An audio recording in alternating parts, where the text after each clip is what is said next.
Welcome, welcome, welcome. We are live, and we had a little technical difficulties, which is unusual for StreamYard. But thank you all for joining me this special evening because we need to talk. We need to talk. I have some praise for the new Tyler Perry movie, but my brother LA and I are going to just break it down on what was missed in this movie because movies have to go beyond entertainment, in my opinion. We're going to break down the entertainment part, but we also have to talk about the lessons, of course. And then we have to talk about our spiritual journey. So, welcome to my tiny house village first, and we'll be right back.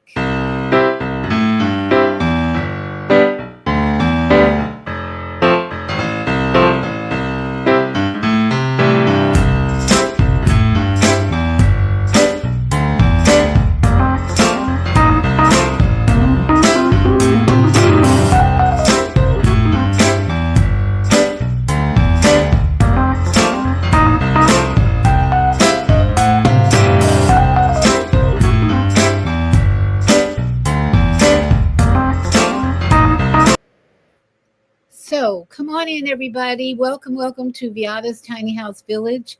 I'm here tonight with my brother L.A. Davis. He is of No Bills to Pay TV. So, thank you, L.A., for joining me on short notice. But I feel like we have to step in here and talk about the influence this movie is having in the community and the world and whatever, because it's on Netflix. So it's going to be seen by quite a few people. So how are you tonight, LA? I'm doing well. Okay. So did you watch the movie yet? Not yet.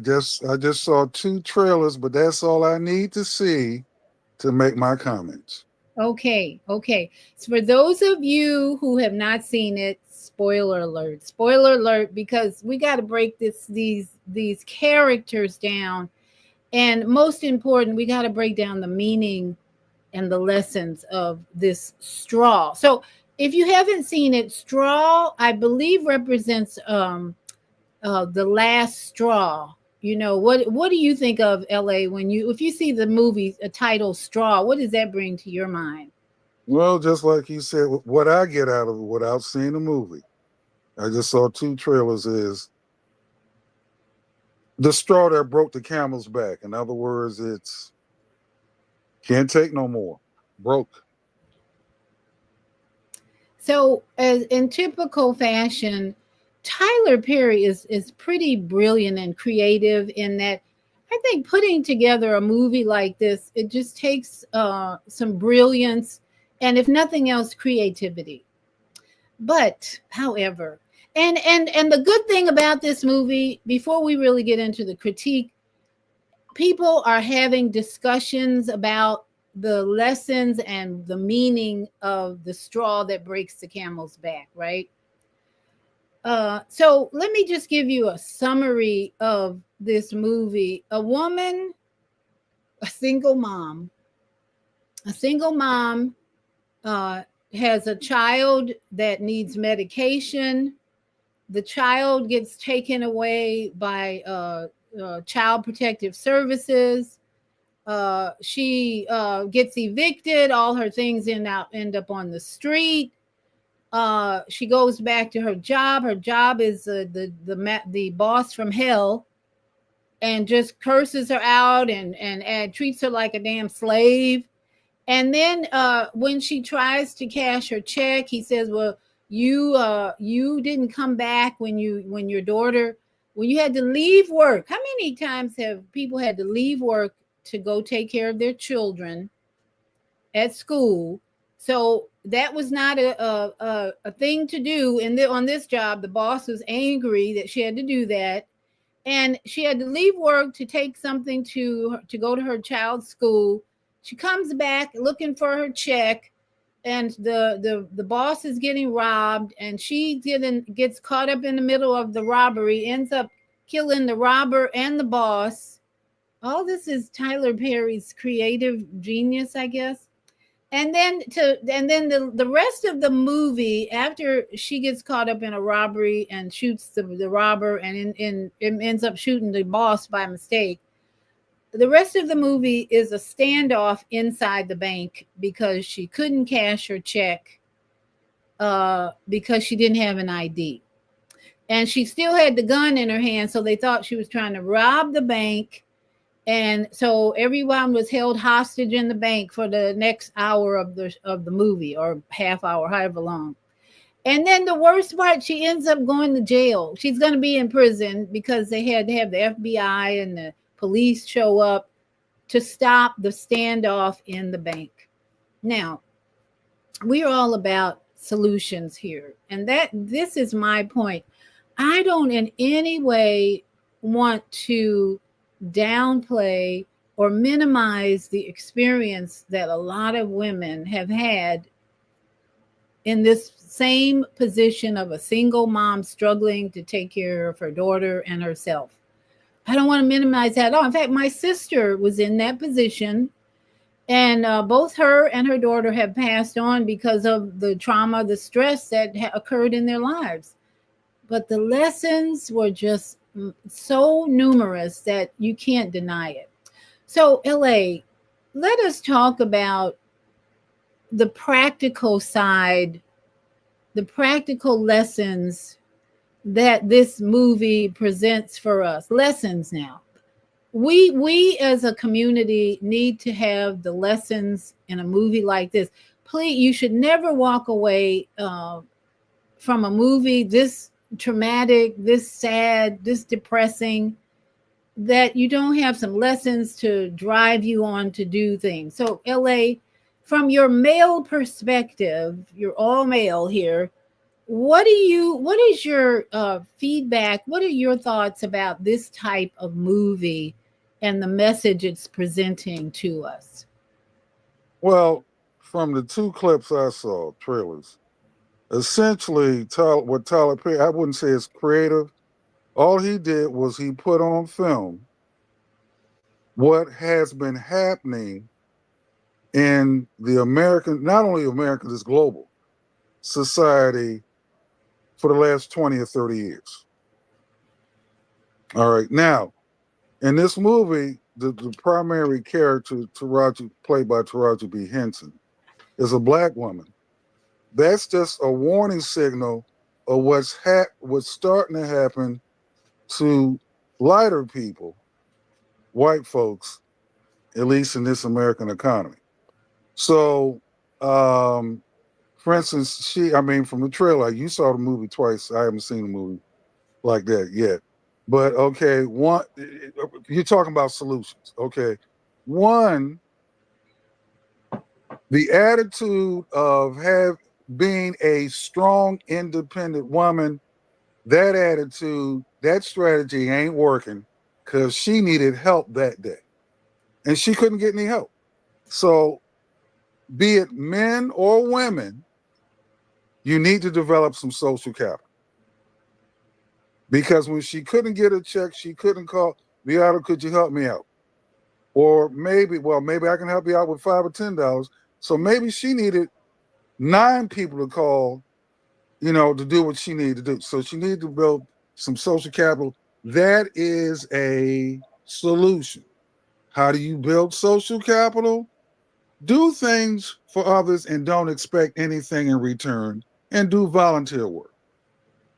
You will be blessed in ways that you cannot even imagine. So I would say that would be the number one solution that we can all practice, and hopefully we never end up in, because she just had a bad day, but there are hundreds of people that had the same, well, maybe not to that extreme, was knocking at the door of it. But I would say that would be the first thing, social capital as And a solution. and so social capital means you do not in relationships that might benefit you in the future. You don't, what's the term, don't close the door on relationships. Uh, Um. it's like don't Oh, don't don't. All right. What? Don't burn bridges. thank you. Don't burn bridges because you never know when you're going to need people, and if unless they're vampires and they're draining you and they're treating you poorly, then relationships are so important right now. They're Healthy. more valuable. Relationships are more valuable than money. Absolutely. I agree 100%. The relationship I have with my oldest son is why I don't have to pay rent right now. Because I renovated a shed in his backyard and improved the value of his property by doing this. So that relationship, even though it got tense at times, yeah, I realized I needed to maintain this relationship because number one, this is my oldest son, and he has a good job and he needs my help raising these children. This because of his divorce. So that this is the primary relationship that I'm most grateful for in my life. And this movie should remind everyone to build, as you say, social capital. Yvette Shepherd. And so we are at a place watching this movie. This movie has Well, divided. we are now. You build social capital is much greater than your children because you got two sons. But we met through a community of bloggers. So if I needed somebody to help, or you needed somebody to help, or you did a lot of the things with the female solution, um, you know, and other stuff.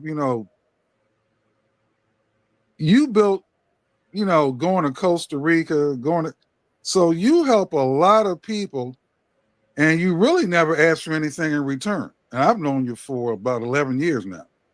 So that's just you. You build up a lot of social capital. So it's it's the chances of you having a real bad day like Taraji B. Henson had is very low Yeah, because even if you weren't at in your son's backyard and you improved it with the tiny house, there are probably other places that you could have gone. Well, yes, all you had to do is ask. yes. But I did have a sister who was in Taraji Henson's position or predicament.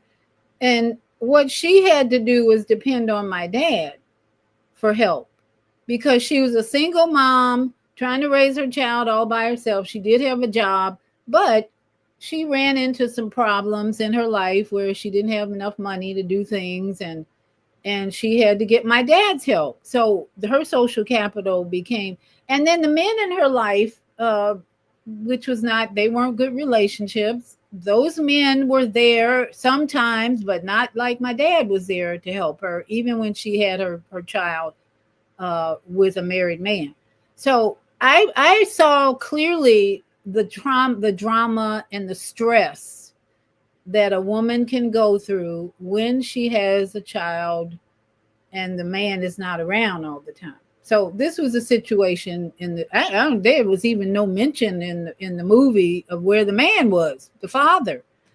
And it wasn't Well, until not the only that, movie, I mean, did she have? I don't. Maybe the movie didn't go into this.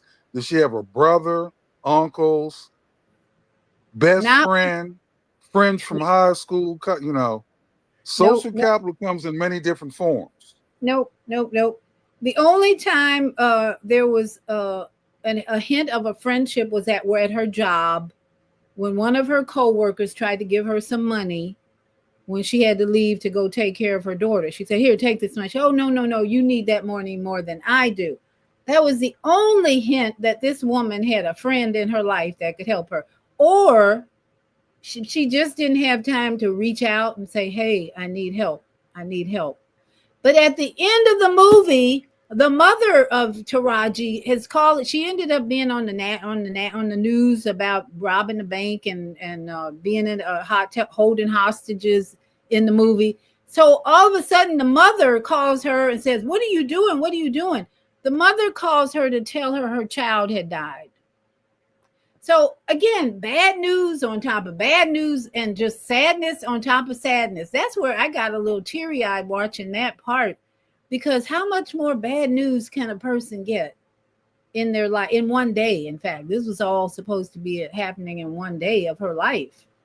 Right. And you get the message, which it seemed like she had already been given that news, but this was like a flashback of some kind. Maybe somebody can explain that one to me. Mama Bonfire is in the house. Thank you. Hi, Mama Bonfire. But if you have any comments about Tyler Perry movies, have you seen them? What do you think about Tyler Perry's movies? This one is again is so divisive, because some people loved the movie because the acting was good. Taraji P Henson was good in the movie, and some people who love Tyler Perry just thought it was a great movie. I couldn't watch it at first. I watched 10 minutes and I'm like, oh, this is too sad, too sad. And I really think also LA, that this is the reason why some younger generations like this movie, because they haven't seen this lifestyle in their life enough. As a 70-year-old woman, I've seen this life over and over again in real time. I've seen women go through this struggle, whether it's working in a homeless shelter or working with a women and child shelter. I've worked in these places where I've seen women struggling to make it in this life, and the stress that came with their life was just shocking. So as a senior citizen, a baby boomer, I've seen this life over and over again. So when I see a movie being presented with this type of drama, trauma, stress, I'm like, look, why are we showing this? Why are we highlighting the worst part of a journey of a single mom? Why are we highlighting this in a movie? That's what my first impression was. So I turned it off. I said, I can't watch this. This is too sad. I don't even want that energy. And then as I read comments from Facebook, I said, oh, I better go watch it and find out what happened, because I sped up to the end where she was being arrested. And I thought, well, what did she do to get arrested? I didn't even see that part at first. So I had to go back and watch the whole movie to have a perspective of what Tyler Perry the story he was trying to tell. And it was like the worst thing that happens to a female in this life. One of the worst things, because she ends up homeless. And homelessness, unhousedness, is one of the worst things that can happen to a woman. And on top of that, your child dies, you lose you get evicted, and you can't get money out the bank because you don't have an ID. I mean, it couldn't get any sadder or depressing than what he presents in this movie. So LA and I are bringing some solutions and ways to prevent these types of things. So LA has said social capital is one of the things to prevent these types of sad, dramatic, traumatic events happening in your life. Develop friendships now, even while you got a job and a house and your children. Okay, develop friendships that might be able to see you through the bad times or the stressful times, right? Yes. So any other suggestions for what about relationships? Personal relationships, man woman relationships. Any suggestions on how to navigate a relationship that will support your child? Well, I think you mentioned one of these 2 days ago when you told me about the movie. Um, do you know any other parents, other couples, other friends that if if you have an emergency, can you call them up and can they come pick up your child or you drop off your child? Can they help you out for a day, maybe overnight, maybe a week, maybe a weekend or whatever? Have a circle of friends for that, and with a kid, like I remember growing up, because my mother was a nurse. So she had other nurse friends, and sometimes I would stay over. It was sleepovers, at other, her friend, her friends' kids were my friends also. So having your social capital network, who are your go-to people that can look after your children or grandchildren if you need? A matter of fact, do you have parents that are in healthy enough shape and you have a good relationship with them where you can, mom, dad can't like your dad helped your sister. So, that's all part of your social network. Now on the um she didn't have a boyfriend or the father, they don't tell that part of the story. But hopefully, let's say that the father of the child lived in the same town. So hopefully you can have a civil relationship, like the intimate relationship in the wrong that didn't work out. Okay, but are you still civil enough and friends enough where if you caught in a pinch, can they help you out for a week or two or whatever till you get back on your feet? Or maybe they can help. She needed somebody to loan her some money to get through the day. So some people have a pretty decent relationship with an ex. Some don't. Now, I wonder why Tyler Perry would want to make a movie like this when, since January at least, there have probably been 100,000 people who have lost their jobs, if not more, in America, right? Because the government made decisions about ending certain programs, reducing the employment of people. Why would you make a movie that highlights this depressed state that we're all experiencing in this country right now, where so many people are traumatized, surprised, depressed, sad about their life right now? Why?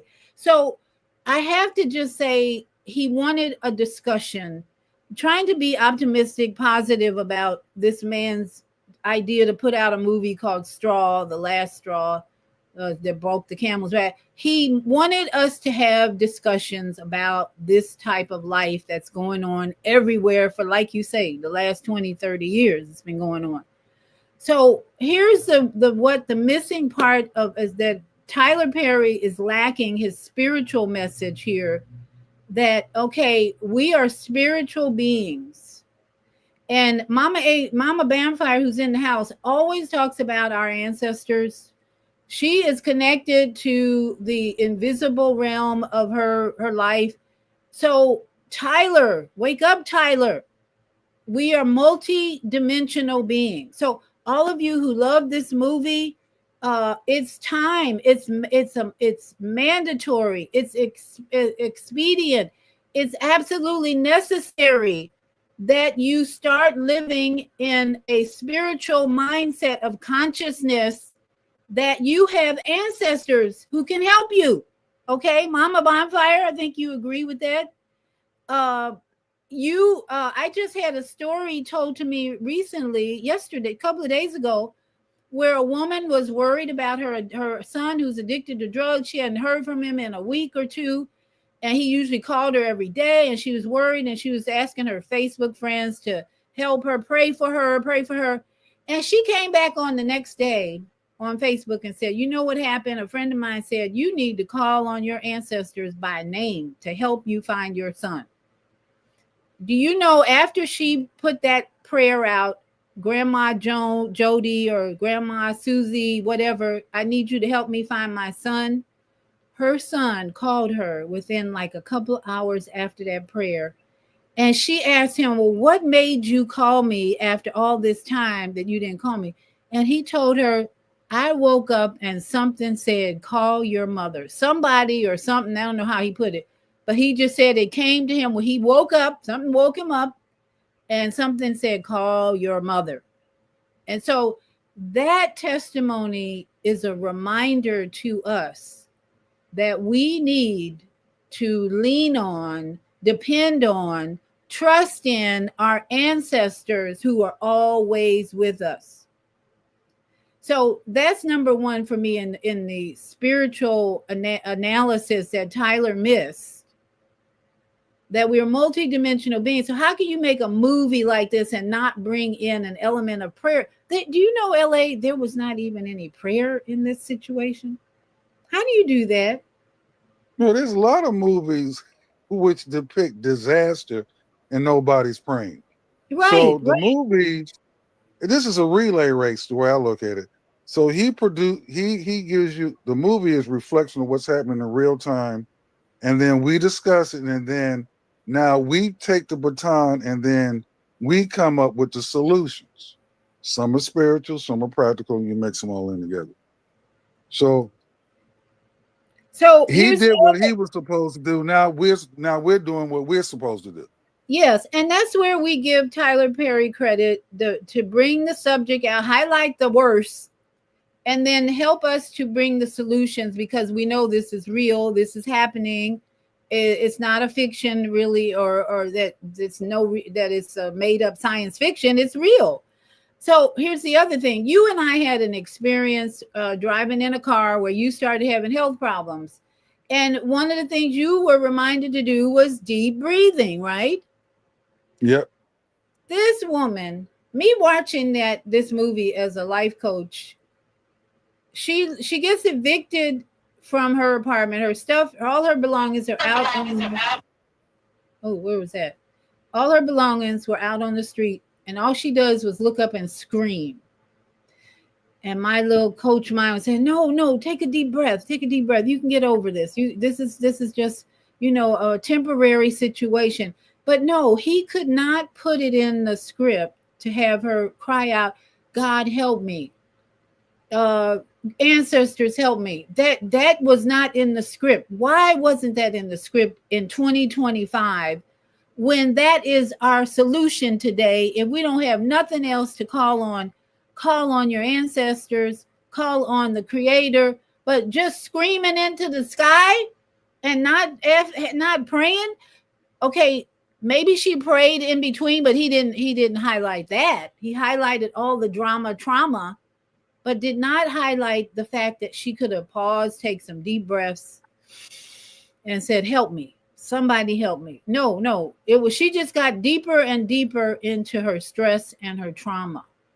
So deep breathing, social, first of all, social capital, a solution to prevent this, and a practice of deep breathing and learning how to resolve conflicts.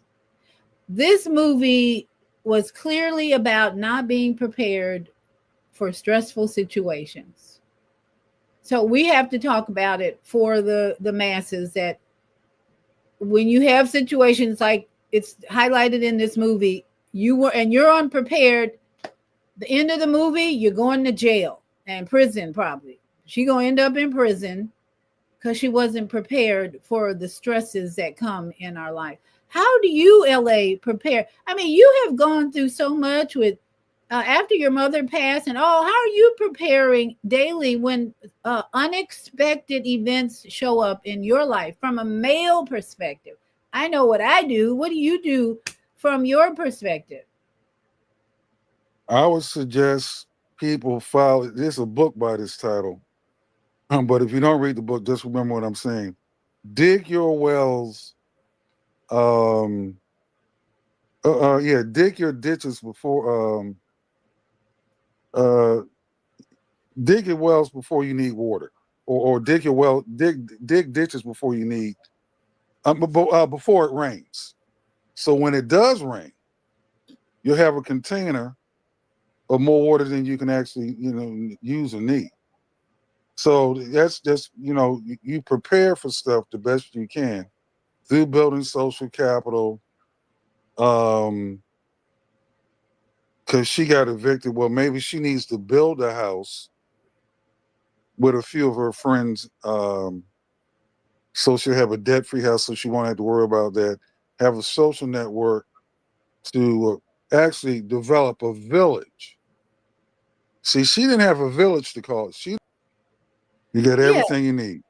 exactly. So we're talking about prevention now. We know as Higher Learning Network, my sister Zelda is saying, screaming was her only solution because she had no other key tools to resort to. Unfortunately, there are millions just like her. Absolutely.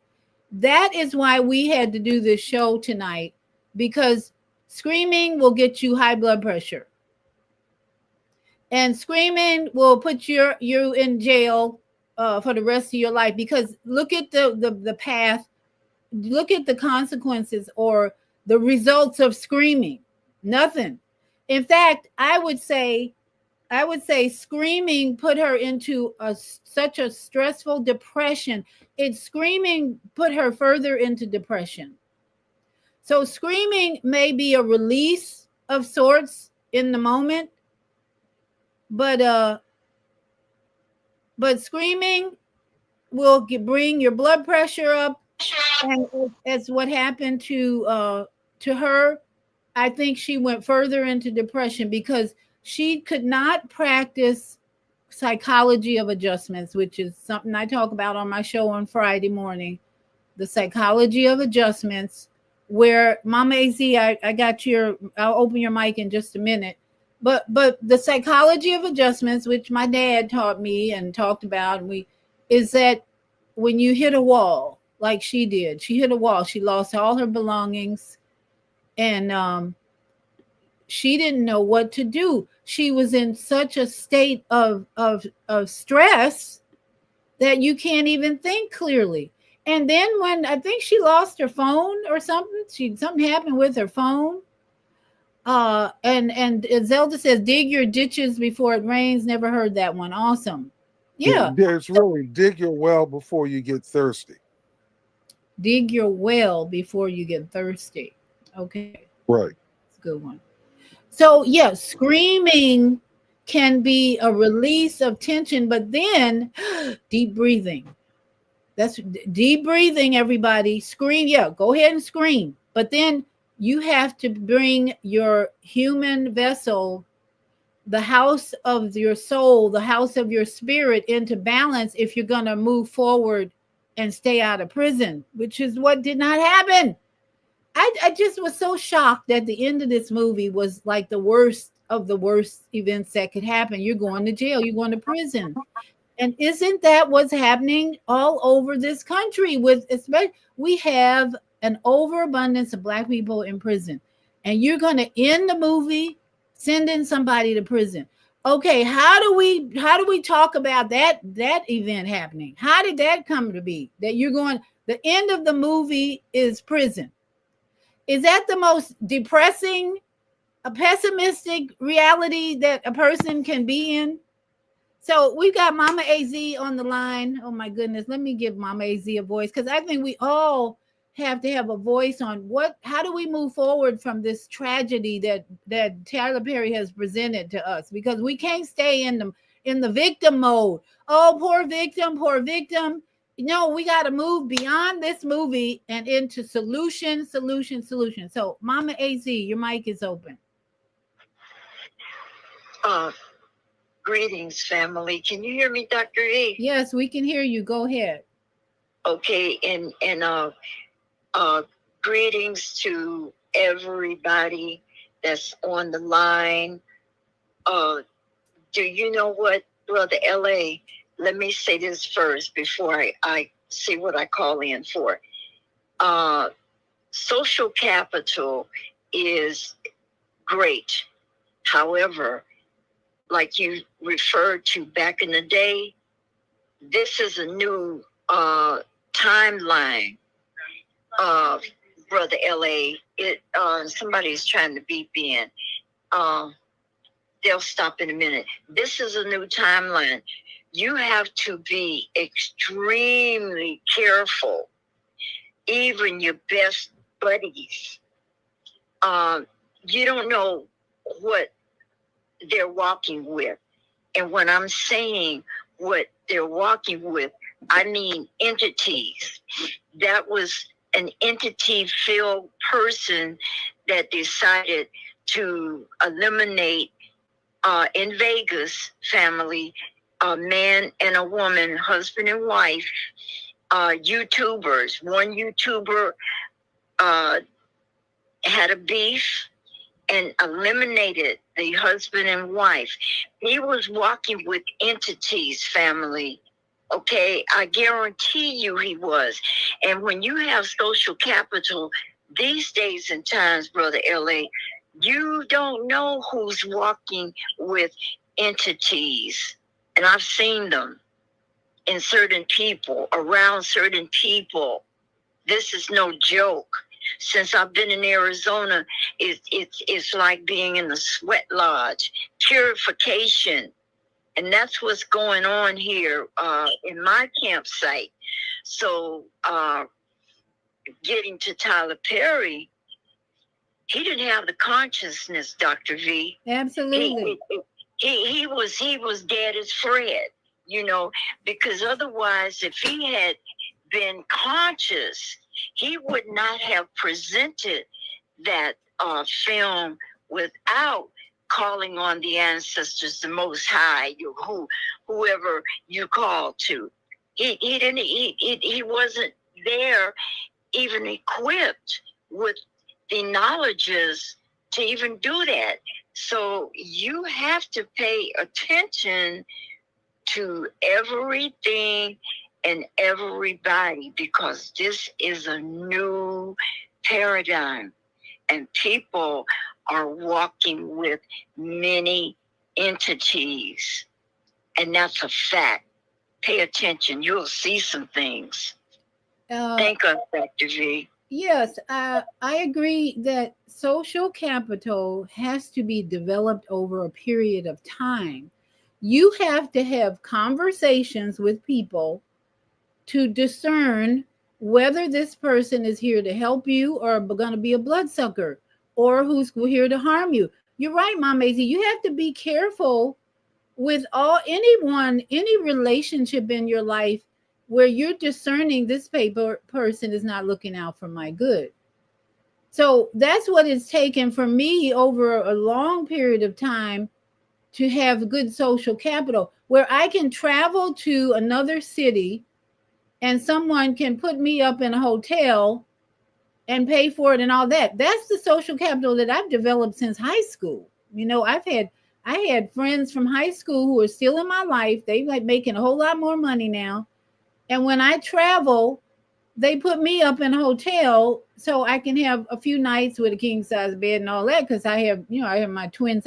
So yeah, social capital cannot happen overnight, because you got to test the waters with people and get to know them. LA and I have been friends for over 10 years now, probably, right? Yeah. Yeah, 11 years. Yeah. 11 years. So I have no doubt in my mind, even though LA and I haven't seen each other in quite a while, that if I were in a situation where I needed his help, either financially or whatever, he would open his doors to me. I know that because LA and I have had many conversations. We have met. As a time we used to see each other frequently, and so I know, as you should know, the people in your life who you can depend on. Yeah, it takes work. It takes discernment. It takes developing friendship. It takes listening, being a good listener, having healthy, all that. Yeah, it's work to develop social capital. It don't come easy. And then resolving conflicts with the people in your life help you understand whether this is good social capital. Because if you can't resolve conflicts with people, they probably don't need to be in your life. Who wants to be debating people? Every time you talk to somebody, you're debating and you're in conflict. They don't think like you. They don't believe like you. That relationship probably won't go far. But at the same time, if you're listening to other people more than trying to persuade and convince them they got to do this, they got to do that, it might be a good connection to keep in case you get into trouble.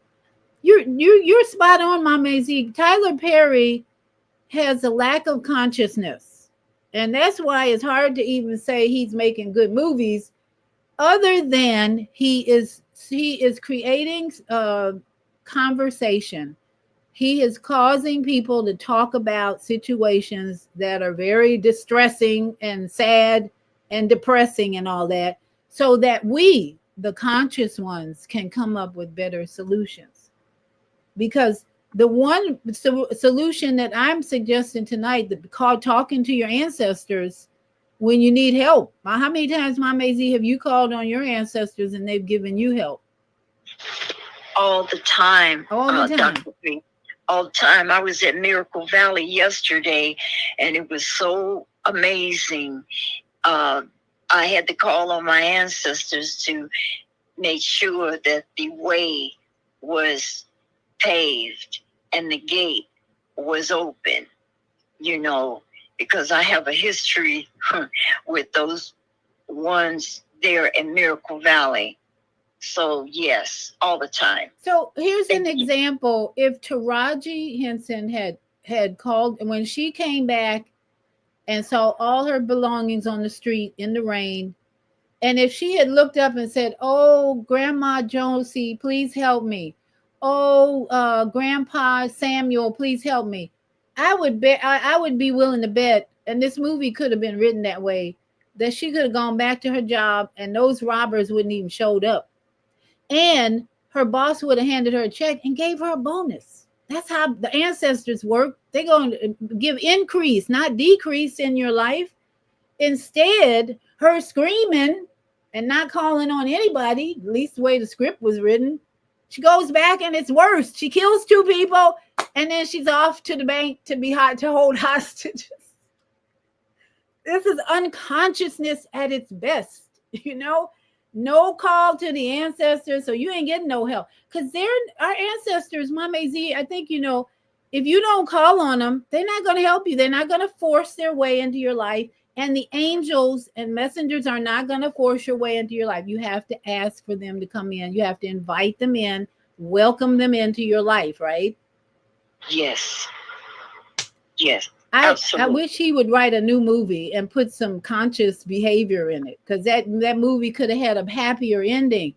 Just think, if she had gone back and got her boss said, you know, I'm so happy to have you as an employee, because her ancestors would have moved in front of her and talked to that boss from hell and says, whispered in his ear or something and said, you need to change your attitude. And he should have had an event, a heart attack or something, where she just walked in that office and took her check and he was having a heart attack and she called the ambulance instead of the police coming. That's how important dependent and calling on your ancestors is. It will change your situation. It will bring guidance, protection, and work out in your favor. That's what they are designed, your ancestors are designed to do. Dr. V. Yes. You know what I just heard in my ear? What? From the other side. Yes. Just like Oprah or her establishment had to ban your YouTube, I was kind of taken back when I saw that text that you had been taken off because of something that Oprah's team disagreed with. Just like they're clocking you, Tyler Perry heard just what you said and what we said. You know, it's time for more of copper-colored people to get some consciousness, to explore and share the real deal, the real essence of the universe. Here lately, in eons before, everybody looked to Caucasian people for all of these things. And we, copper-colored people, are very knowledgeable. Take, for instance, Sister Myra Moss. That sister is a bad mamma jamma, okay, of color and Indian at that, in Omaha. Look up Sister Myra Moss. Yes. And you understand and understand what I'm saying. We must learn to develop our own technique, our own knowing, and stop looking to the Caucasian interpretation of all of these things. Not discounting Edgar Casey and so on, and Dolores Cannon and ones on those levels, but I'm speaking of in general families. Peace. And speaking of the Oprah Winfrey Network video that I played on my show, and YouTube said it was a copyright violation, I said no, it ain't. I said that information is so valuable. It was about the Oklahoma. It was about the Black Wall Street. Black Wall Street, and some other information that I had put together, and I appealed it. And they have to put my video back on because Oprah Winfrey Network didn't respond. They didn't object to the appeal. So really, yes, and I'm telling you, I asked the Most High. I said, listen, I said that's valuable information that belongs on my YouTube channel. And so the next thing I know, they said, well, your appeal was sent out to them, and they have 7 days to answer. And if they don't answer, we have to put the video back up. Guess what? 7 days went by. They didn't answer. The video goes back up. Dr. V, you are bad, mamma jamma motor scooter. See, Tyler Perry is checking you out, too. I'm telling you. You hear me, Tyler? Yeah. I know you checking us out. Checking Dr. V and all of us, crew. We need to do a more conscious raising movie with this brother, because they're those. Yes. Because look at what's going on in LA right now. Oh my God! It's a mixture of people being paid $200 a day to protest, so they got a game going. They playing out there, the deep state or whatever. And then a mixture of the government trying to have more control over people's behavior. So it's all a mixture of drama going on that you can't really say what's going on. But if you don't come up with the solution, guess what? The government's got a solution, because they're constantly doing problem, reaction, solution. That's their MO. We're going to create the problem. We're going to cause a virus to show up. It's called coronavirus, going to show up. And everybody, oh my God, we're gonna die. We all, and then the solution is, we got the jab for you though. Don't worry, we got the jab. And now people are dying like flies with cancer these days. I just heard about Ananda Lewis. I'm gonna do a show tomorrow on Ananda Lewis, this beautiful sister who just died of breast cancer, 52 years old. And I can't help but wonder if she took the jab. Because she was doing really great she had cancer for 5 years, breast cancer, and it went into stage 4, and now she's gone. And I have a feeling it has a lot to do with her son's father, who is the brother of Will Smith.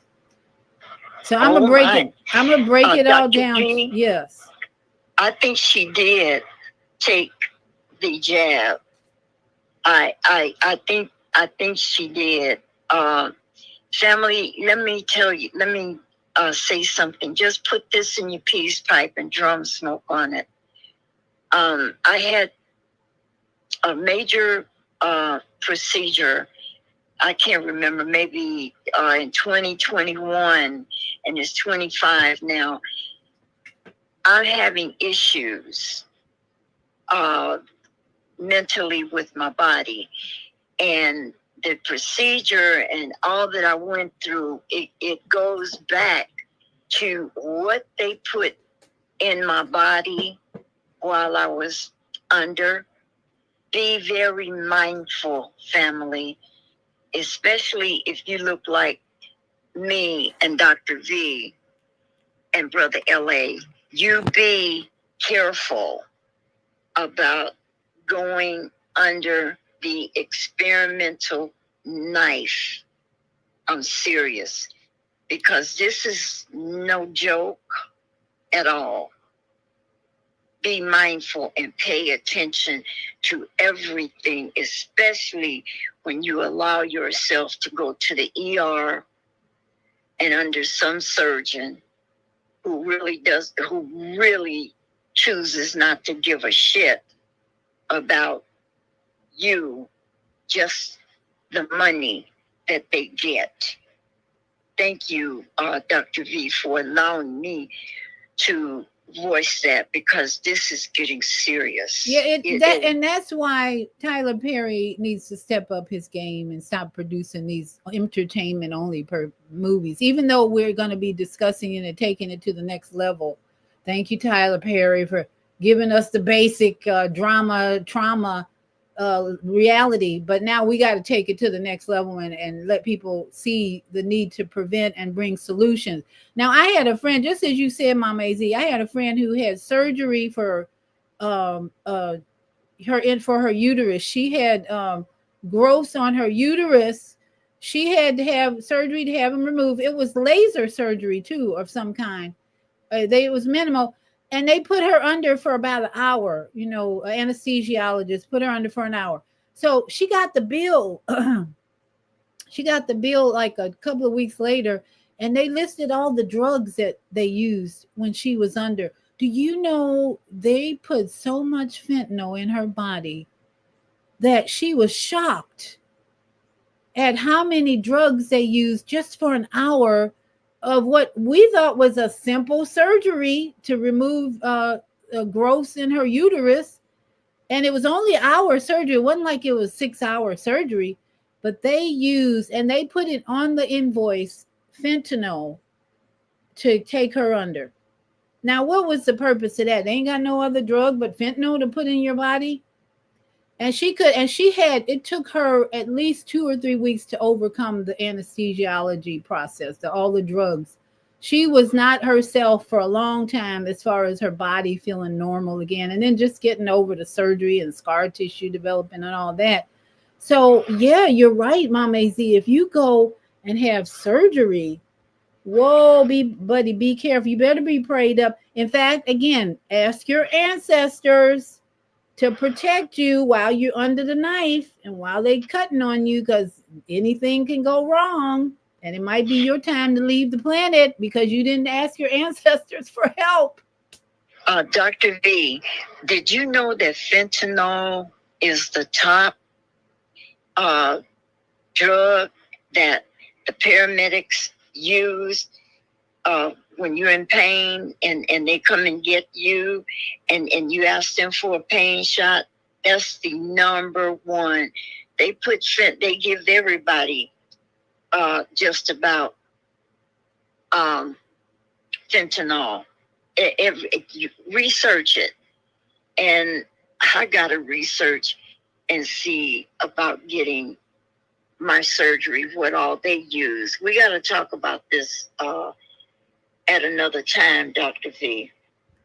Absolutely. You just gave me some info confirmation. Thank us.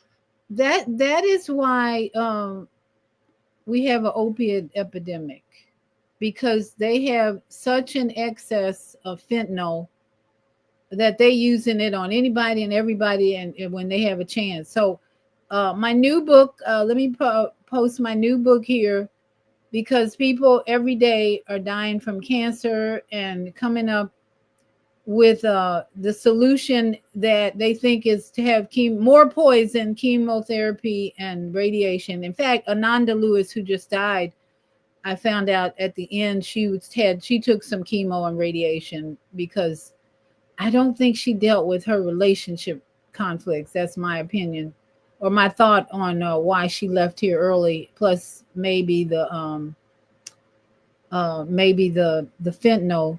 No, I mean maybe the jab as well. So my book is available. If you want an ebook,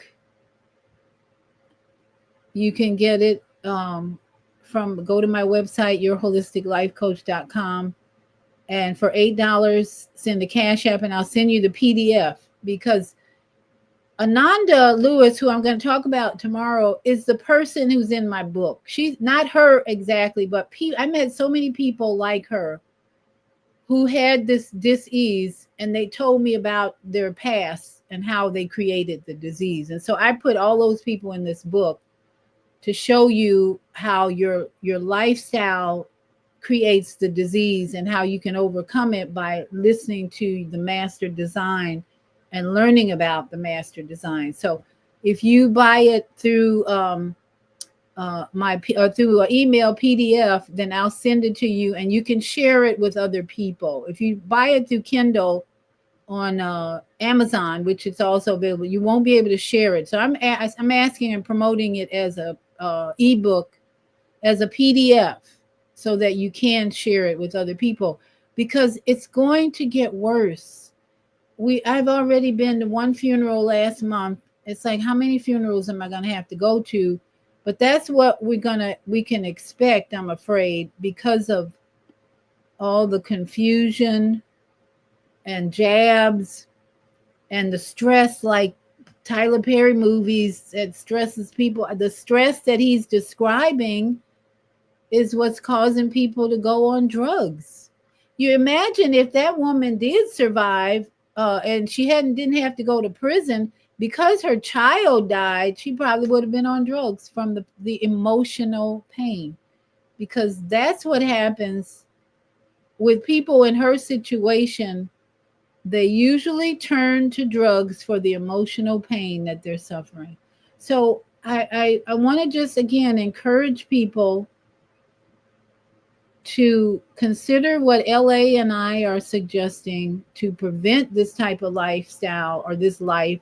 Number one, developing social capital. Bringing in, meeting, and asking your ancestors to help you meet people who can help you develop social capital. Okay. And then learning how to do deep breathing every time you are in a stressful situation. LA, remember that time you were having chest pains? How did that deep breathing help you? I just got my body back in sync, and I was okay. So, and how long did you have to do the deep breathing? It wasn't long. Like I'd maybe, say within 5 minutes. It was under 10 minutes. okay. I want to say five, but it wasn't long. So, if you are practicing your deep breathing every day, when you get in a stressful situation, it's not going to take more than maybe 5 or 10 minutes to get back into a state of calm and peace. I was trying to help my grandson today. We did not have a good day today because he has got a bad attitude all of a sudden, watching this anime video that his dad lets him watch. And I was trying to help him calm down. And I was like, okay, Jonah, I want you to take time and do some deep breathing. That doesn't work. Jonah, how many times have you done deep breathing? Well, I remember this is what he said. I remember when I was about 5 years. He's only 8 right now. He'll be 9 next week. But he remembers when he was 5 or 6 years old and he tried deep breathing and it didn't work. Now, this is the attitude of a child. I had to take a deep breath myself, a couple of deep breaths. I had to do more than deep breathing today because he was really testing me today.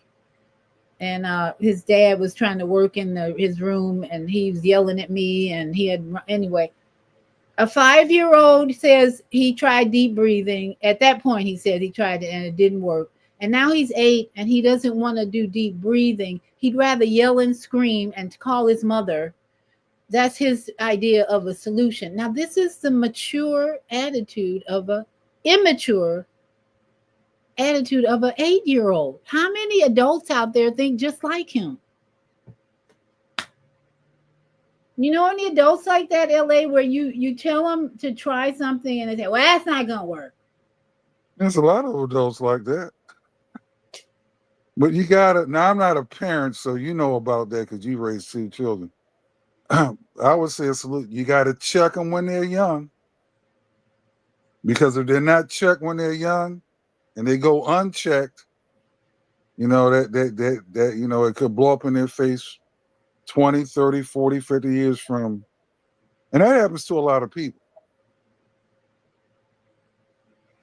And so this is the other piece of advice we want to give, or solution, is start working on the young people now, because there's a lot of immature adults who are just not going to get it.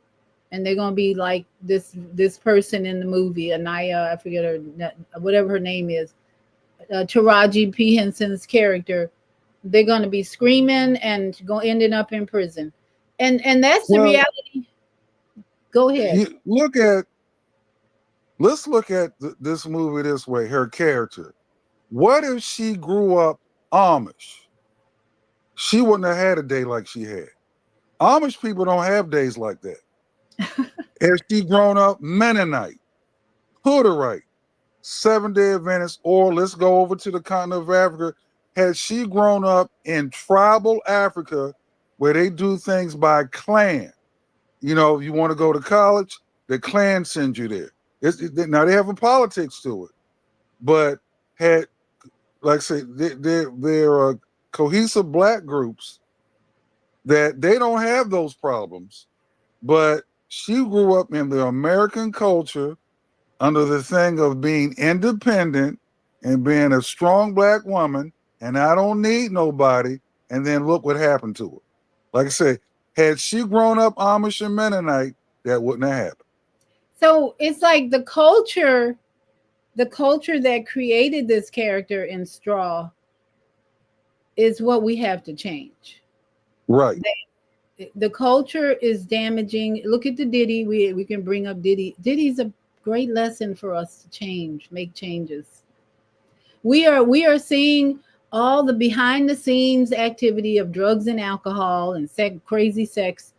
We're seeing it now, what was going on. And so now we have an opportunity to make different choices and create different opportunities, different events that will not have, we won't have to go through these court cases and embarrass people being embarrassed by You their. know what? I'm glad you brought up Diddy. Now It's a let's culture. take Diddy, and all right.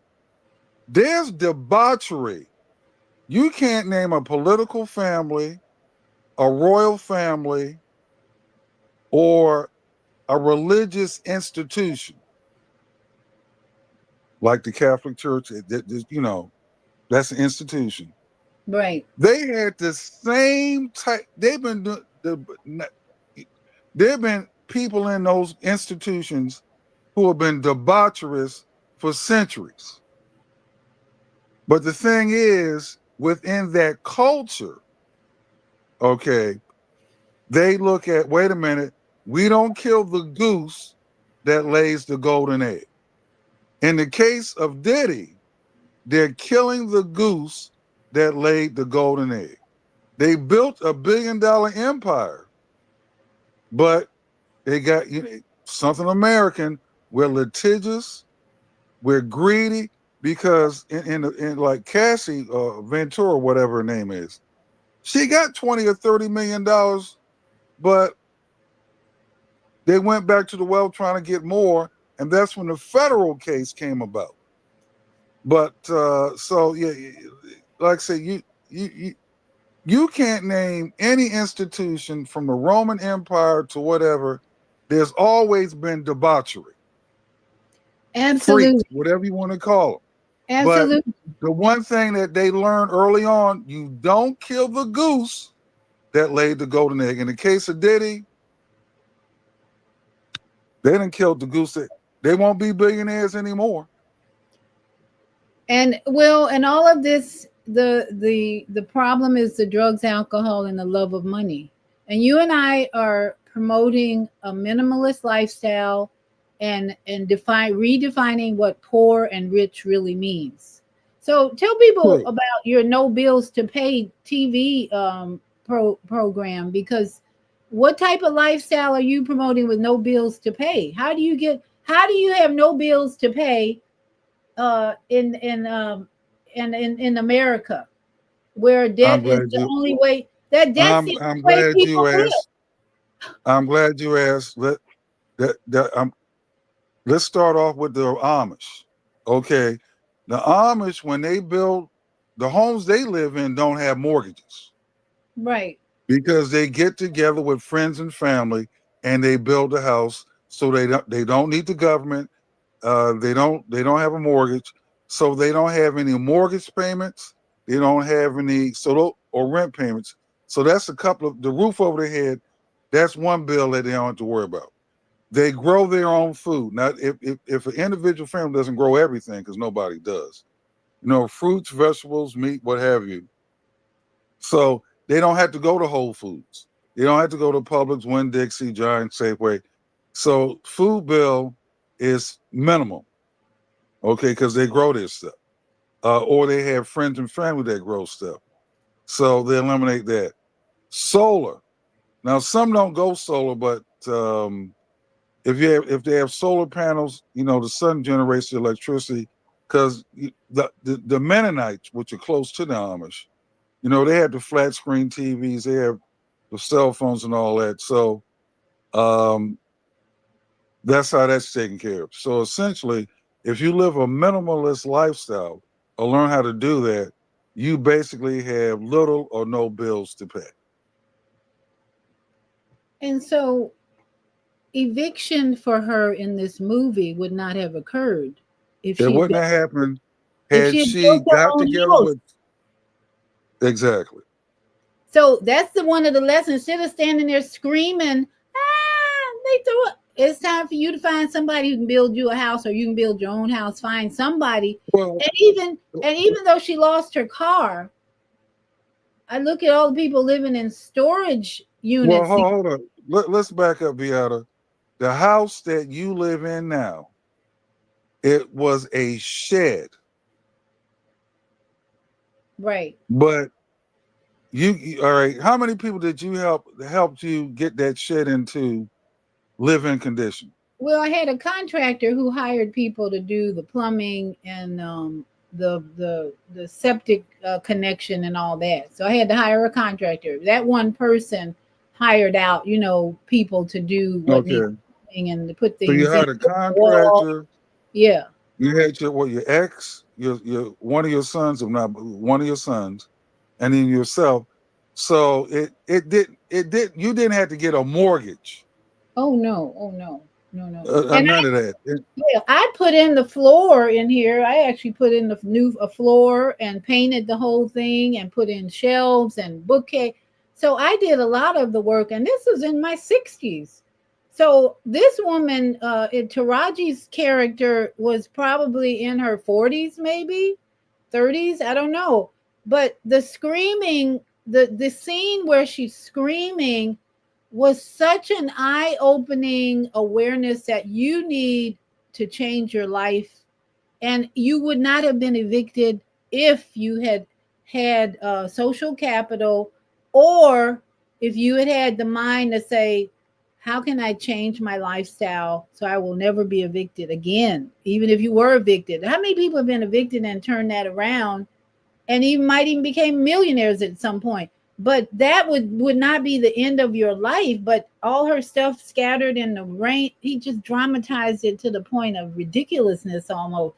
Because why didn't he take that scene and bring and build something positive out of it? Like, oh well, this. Well, the way I see it, at least like that from the trailers, is if you go on YouTube, there are videos every day that give you the real life person that she portrayed in that movie. You have women living in the woods. You have women living in their cars, vans. We're not talking about the voluntary ones. You have women that are camping out and men too. All right. So basically, his movie is on YouTube. Now, also on YouTube, there's solutions. Yeah, yeah. And that was my original criticism, is why would you highlight a movie about the worst part of our people's lives right now, when this has been going on for, like you said, 20, 30 years. We've been seeing this type of evictions, and somebody made a comment. I bet after this movie you'll have direct deposit instead of trying to go to the bank to cash your check. Well, that's what's going on anyway. That, how many people do you know are actually using checks, getting paid with a check? But he had to dramatize that to create Well, the, and the death of the. direct deposit is no guarantee. Also, But she would not have been in that predicament if she had direct deposit, is what they were saying. It would have eliminated a lot of that drama if she had direct deposit, because she had to go to the bank to get money to pay for her well, child's a lunch, lot of people pay her still, rent. yeah, a I lot don't of see too many people still doing that these days. yeah, but direct deposit sometimes gets filed up as well. Not that often. I mean, I've been working since I was 15, and I never, once direct deposit was being used to pay me, I never had a problem with that. In, I would say, in 50 years, I never had a problem with direct deposit getting into my account. I mean, I'm sure it happens, but that would, if he had eliminated that, it wouldn't have created all the drama that made this movie so bad, so dramatic and sad and depressing, because that would have eliminated her killing her boss and the robber and going to the bank to try to cash a check. That's how, why he But had to there's write that quite a in. few people. There's still people out here that go to the liquor store to cash a check. There's still people out here that do that. Yeah, I'm sure, but There's still people that receive a physical paycheck every week or every 2 weeks, whenever they get. So that's there's real. still millions of people in this economy that Yeah, depend on cash, checks. There's still people out here that do that. I say that's very rare. I'd really like to find out if that's even a thing these days. People getting paid with a check. And that soon's going to have to end anyway, because people don't even want to take checks.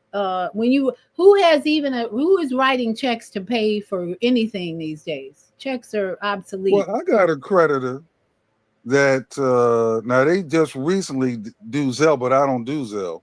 So I had to send them, I can send them a check, but I don't use checks no more. I send them money orders every month because I don't do Zelle.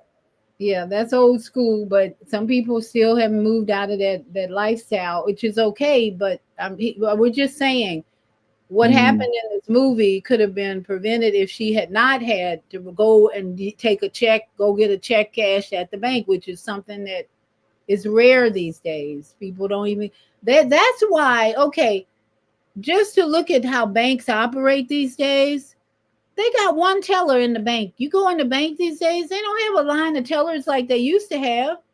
They got one teller and a machine in the corner where you can do all your banking. That machine will even give you cash back. I was shocked when I did Chase Bank when I first did that. I was going to, when I went to Cuba, I had to get some dollars for tips. And the line was, it was like 3 or 4 people in line and one teller. I'm like, okay. And he said, well, ma'am, there's a machine over here. If you need to, you need to get money out. And I said, yeah. So you can get money out of the machine, everything is changing. Well, Everything. now, yeah, because now you can have an ATM inside of your own home now. Yeah, so banking is really that whole scene in the bank was kind of old school, antique, like it's like But those it's things still, don't happen. but it's still, once again, in 2025, you still have people that get paid by check Not no and more. cash. I don't think it's, well, I'm not saying it doesn't happen, LA, but I'm saying this is part of the prevention discussion we're talking about. Get direct deposit if you don't have it already, to eliminate the risk of having being in this kind of situation, which she found herself in. And then going in the bank, she met with such hostility. The people who were standing in line waiting to be served, and she wanted to be served right away because she had an emergency. So you're going to eliminate having hostile people in your life when you going in the bank, and you don't get served right away. People get angry and upset because they have to wait in line. Yeah, well, So that's we're true. just I'm glad we're having this discussion, and I hope everyone watching now and in the future will begin to think about prevention in situations like this movie presents, instead of waiting to react and scream into the sky and expecting a solution to fall out the sky. Let us be proactive and consciously moving in the direction of ancestral help, asking our ancestors for help, developing social capital, learning how to resolve conflicts with the people at your children's school. That was one of the other things, that a problem she was having, and especially deep breathing to calm yourself in stressful situations that could just get out of hand because your body is so tense and so upset that you find yourself unable to function normally. You're too stressed. We've got another comment here. Katrina says some banks have televisions to distract and calm people in long lines. Yeah. So the banks that are still operating as full service banks, I look, Katrina, thank you, Katrina. I look at banks as like they're not full service anymore, but they're AI banking tools. They're using AI in the banks. But like she said, if you come in, they might have some music playing and something to keep you calm while you're in there. So it's like, I guess you could say you don't have to be discouraged from going to the bank, but I'm driving through and I'm using an ATM machine most of the time. And like I said, if you go in there, most banks have a machine that can help you rather than a person at behind the thick glass wall for now. So thank you, Katrina. That's right. Don't be afraid to go to the bank, but I'd stay out of the bank if you have minimal transactions to do. So we're just here to bring out the weaknesses of this movie. This woman, Mama T, I think she's called Mama T. She said she's sick of Tyler Perry and she thinks he's putting a spell on these women and she don't know what the hell he's doing. And she was advising people to stay away from Tyler Perry movies.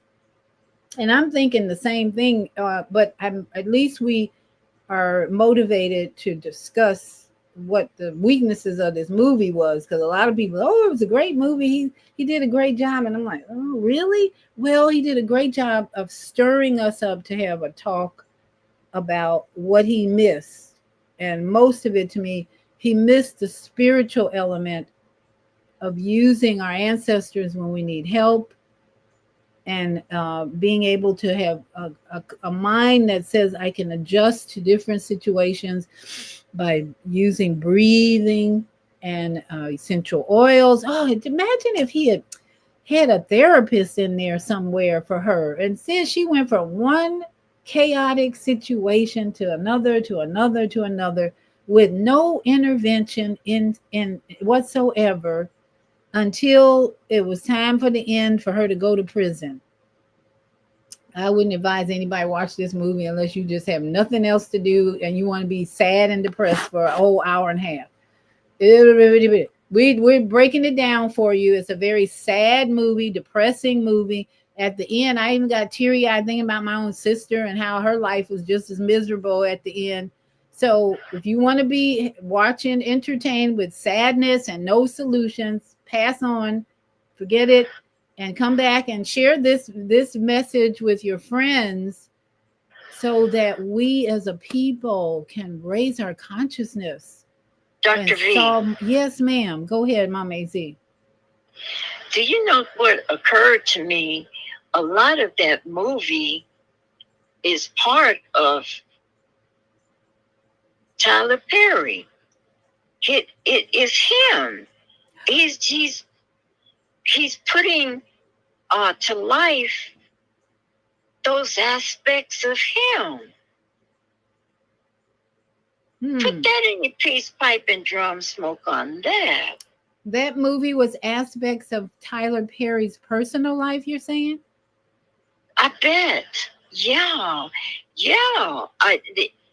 That's what comes to my spirit. On some level, if you had time to analyze everything that has taken place with Tyler Perry, there may be a parallel.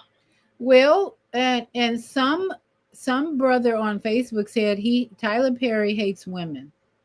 His analysis of this movie was that Tyler Perry hates women, and he thought it was a horrible movie because of all the trauma that didn't get resolved, and it showed the worst of women, what could happen to women, and at the end going to prison, putting them in prison. He does have that flavor, meaning Tyler Perry, and I don't know for sure, but that comment that brother made, well, Put that in your peace pipe and drum smoke on it too. Yeah, we got a peace pipe on a lot of the messages in this that are not helping us evolve. And that's the focus that I'm trying to bring here tonight is we need to be evolving to transition from this third dimension chaotic reality we've been in with the trauma of single moms and going to prison, and we need to evolve from this. But when somebody's making a movie that just highlights that and doesn't bring solutions, it's like, what is going on here? It's our job, the conscious ones, to bring the solutions and keep promoting them, even though these trauma movies are being made. I mean, I was comparing this movie to Mission Impossible because my friend treated me to that movie about a month ago. And then to see this movie was like a total opposite. Because Mission Impossible was all about trying to find a solution to the entities in our life. And as I mentioned about this AI building that Elon Musk is building in Memphis, Tennessee, that was kind of the entity that we should be looking at to resolve. And Mission Impossible was coming up with a solution. The whole movie was about managing the entities in a way that they got rid of the entity at the end. But in this movie, you going to prison. So that's the end of the movie. Can somebody tell me why would you end a movie like this? I'm trying to figure, why would you end a movie like this, LA? Go the star. Once again, Tyler Perry, everything that you see in that movie that she's experiencing, if you plug in the YouTube, you can find several videos of women, both black and white, that have gone. They're living in the woods. They're living in vans under bridges. They've killed children. They've gotten arrested. All that's on YouTube. There's no shortage. You have women's shelters. And if you interview some of those women that are in these shelters, they have a whole lot of stories to tell. Like, you've known women. One woman I met through you just one time, she was in a shelter at one time. So he didn't have to think of anything. That story is a composite of women that are on YouTube right now that they load up videos every single day.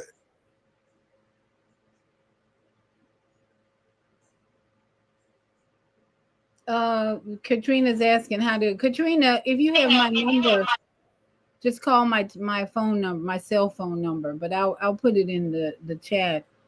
LA, that is why initially I was so pissed at this movie, because I'm like, this has been going on internet, social media. This is a social media event. Mom AZ, I'm going to end our call because Katrina wants to call in, but thank you, sister, for being here. You're very welcome. Shalom. That's why I was so upset when I initially watched the first 10 minutes. I'm like, why would you put out a movie that's been on social media, YouTube, and all these events have been going on, like you and I said in the beginning, for 20 or 30 years? Why would you do this? I would love to find out. In fact, they're probably going to interview him. There's probably interviews already with him explaining how he made this movie, And then you can't. How long is the movie? What, 2 hours? 90 minutes? No, it's not. I think it's only about an hour and a half at the most. All right, 90 minutes. All right, you can't save the world in 90 minutes. Right. And then he's just, if anybody wants to put an answer to that, that we all have the technology now where we can make our own movies. Okay. So like I said, if you told that story from an Amish point of view, it would be, there wouldn't have been this movie.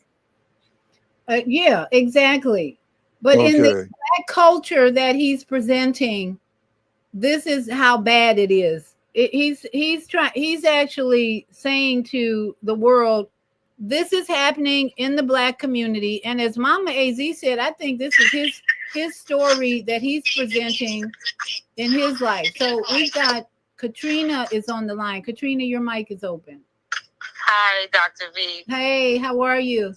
I'm doing great, thank you. You know, I spent a lot of time on this subject right here in my head, right? Okay. And so what happens is, right, when you live in a country, and I talk about this on your show before. So when you live in a whole country, and nowhere in this country do they participate in the global iodine salt program, which is to me the most important humanitarian program on the planet that many other countries do participate in, because it's a program for females and for toddlers so that they can have a healthy brain, a healthy mind, right? And so when things happen to us, then we could deal with it, from a healthy mental perspective. But when there is no iodine in these people's diet, because it's not in the country, so it's not in their diet, it's not in the food, right? And then what the country does, knowing that we got all these children with learning disabilities, we got over half of a country that can't read beyond the 6th grade. Yeah. And then when a woman has children, it takes something away from her, right? So she and it's not being restored. So now she lost minerals with all these children, and she's not being restored. Her thyroid, her mental health, her nothing. And so what the country does, knowing they don't have an iodine program to support us, when disturbing things happen, they go around and capture. Look what she did. Look what she did. Look what he did. Knowing that they don't have anything in place to lift the people IQ. And so it ends up being a problem for all of us, for everybody. So are you saying that this movie is representing even a health issue, a global or societal health challenge or issue? Absolutely it is, because they call it postpartum depression, right? And I said, this ain't no postpartum depression. A woman has lost her minerals. She donated them to her children, right? And then it ends up leaving her in a deficit. So that deficit could be mental over time, right? Because what she needed for her brain to function normally hasn't been restored, right? And then they call it postpartum, and it could be 2-3 years. I could follow the trend. There was somebody, she was 22 years old. They said she died of cancer in Michigan, where we're closer to the lakes. And I said, did she have any children? And they said she had 2. So now I already see she donated her minerals to her children and she didn't restore herself. So now she didn't just have mental issues. She had, right, it was physically in her body. So my next question was, does her children have issues? They said yes. One of her kids can't walk, because that is the generational pattern, what it looks like with no iodine, no selenium. People are out here on these streets, Dr. V. People are like 12 million people have gone blind in the United States because they don't have vitamin A. We are losing the battle on nature. We are so disconnected from nature thanks to them. And that's what my book is about, to reconnect us all globally back to nature. Because we can't be 12 million people going blind because we don't have no freaking vitamin A, right? We can't have 130 million people can't read because they didn't have no iodine, right? We can't have people with seizures because they don't have wheat germ oil, right? Vitamin E, right? So they don't borrow from nature. All they got is you want the surgery, we got you. You want some pharmaceuticals, we got you. It's not a preventive country. So they don't operate nowhere in prevention, period. They give you the illusion they do, but they don't. We're losing the battle on nature, and it's ridiculous. It don't make no sense. Well, I want you to put your book in the chat because you have really done a lot of research, and you've had Katrina has had a lot of experience working with people who are deficient in a number of areas. And so her book, she wrote a beautiful book that has helped so many people focus on their diet and supplying certain supplements to provide the mineral, the iodine and the selenium and so many things that people are missing. So thank you, Katrina, for pointing that out. Because yes, yes, yes.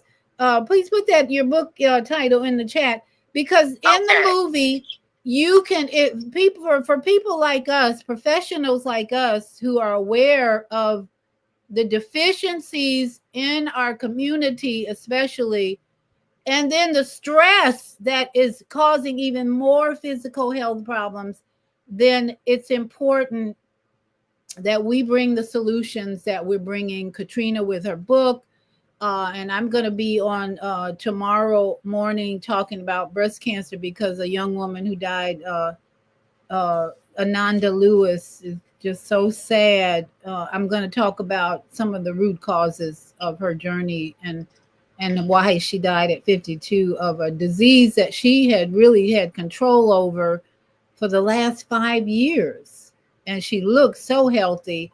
So tune in tomorrow, Health and Wellbeing with Beata.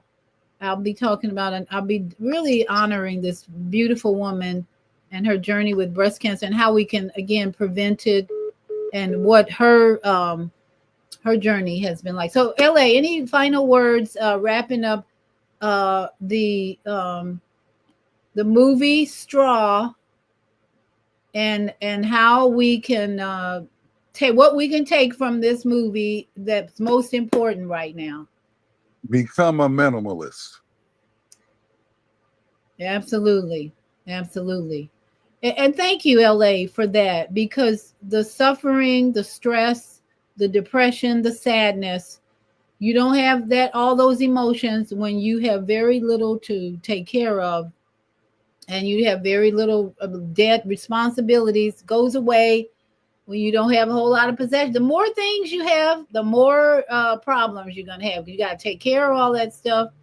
And even her, she lost her car. That should have been a look at it a blessing in some respects, because now you got to have a different lifestyle without that car.